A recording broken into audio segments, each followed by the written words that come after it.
What's going on, YouTube? Super Insane 18 here. We are here with Georgie. He just took top 2 at the case tournament. They decided to split, so it doesn't really matter who was first or second. What'd you play? I played Brave Prank Kids. All right, and let's go ahead and show them what you were playing there. Sure. So, super standard Prank Kids engine. We got 3 of each one except for Roxy's. This one's just not as good to draw, and I play Vertanaconda and Thunder Dragon Fusion, so this is like the one that just doesn't fit. And then we also got 3 Water Enchantress and 1 Griffin. I guess I can skip ahead. Also do 3 Rights, 1 Fateful, 1 Dracoback. Normally, when I build Brave decks, I don't really like to play this in the main, but I think in Prank Kids it's necessary because you can chain block a Prank Kid by doing Kid 1, Fateful 2, and then that just kind of guarantees you to get into your extra plays. And as soon as you hit Doodle, like, the options that you have in the grind game are pretty extensive. So this engine was really good. It also just like helps push through stuff. It helps you make Vertanaconda in a grindy state. So I think this makes the deck like miles better than it was before. Definitely helps offset the fact that Meow is at 1, and the rest of the deck is just a lot of hand traps. This deck can play a lot of hand traps. So we got 3 of the most impactful ones in my opinion. Ash, Imperm, Nibiru.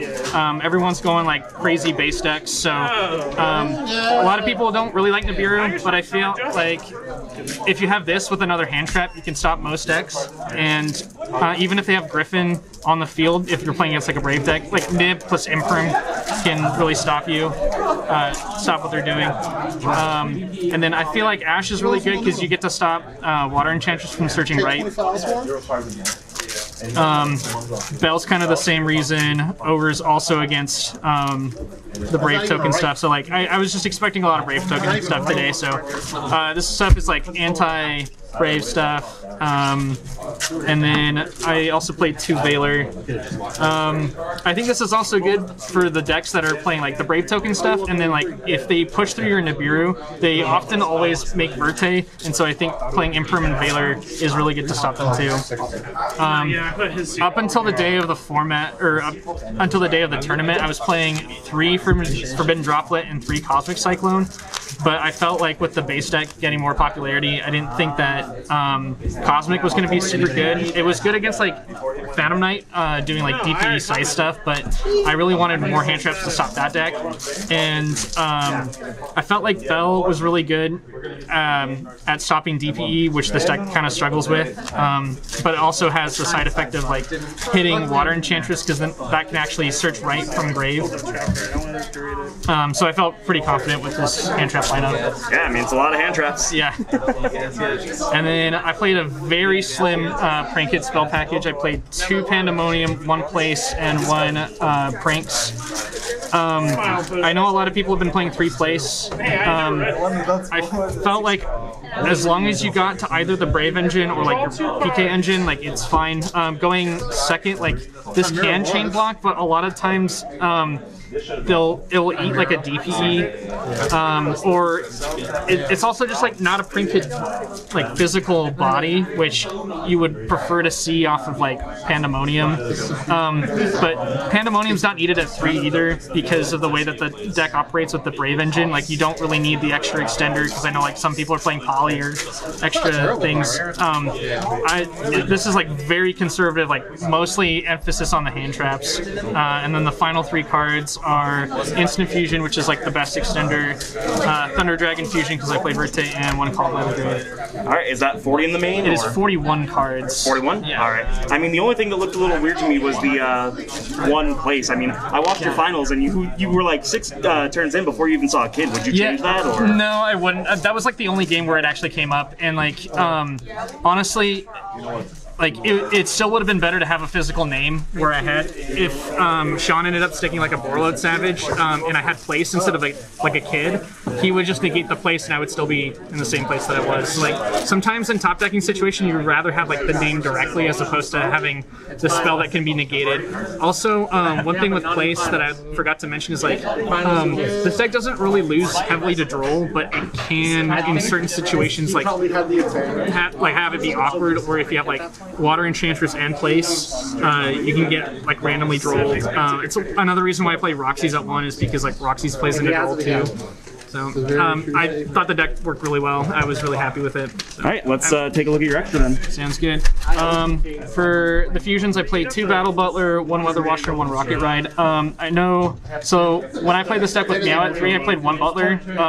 A lot of times, like you could leave the Meow in grave and like shuffle back your butlers, but now with Meow at 1, a lot of times like you have to shuffle back Meow in order to keep in the grind game, and the consequence of that is like you will oftentimes like have to make 2 butlers in order to stop your opponent. Because if you shuffle back Meow, like you can't double butler them unless you know for a fact they're on like a hyper aggressive deck. Then you can leave the Meow in grave.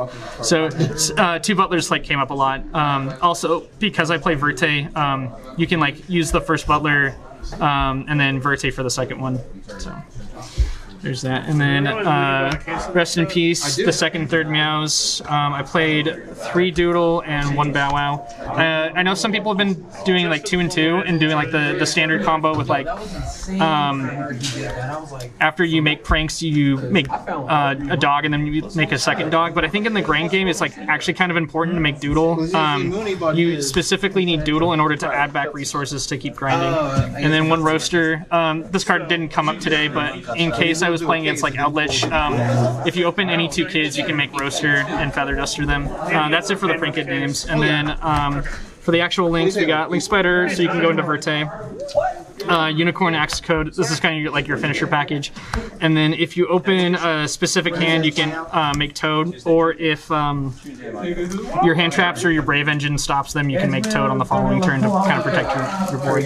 So, and that's it. Yeah, I mean, that's pretty solid. You going to show the side deck? I will. So today I played Pinkertops. I felt like this was probably a solid pick into Brave Engine.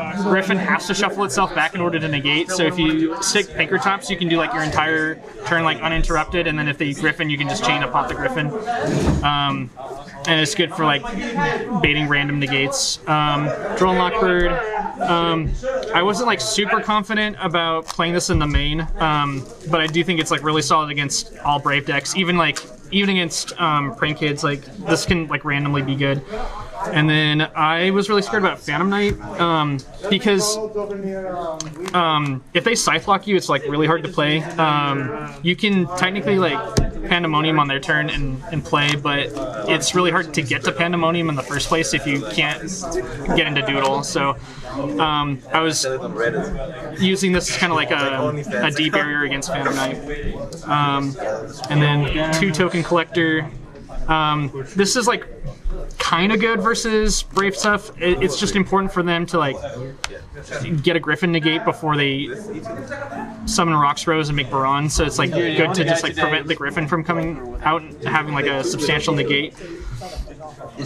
I played Twin Twister. I never cited this in. I didn't play any against back row decks, and I played 3 Tikaboo. This is just like auto win versus a lot of decks like Phantom Knight, Dragon Link, so it's really good.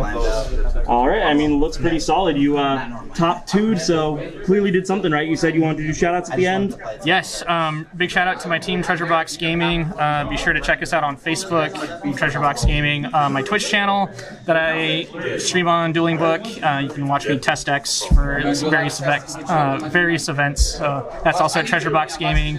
Our Twitter is at Treasure Box Gaming. So, and definitely check out our YouTube channel at Treasure Box Gaming. So, and shout out to everyone that came to this event and made it great. All right, guys. I mean, you heard them. Check out Treasure Box Gaming. You know the deal. Subscribe, hit the notification bell, like, comment, share with your friends. We will see you guys in the next one. Thank you so much for watching. Great. Thank you.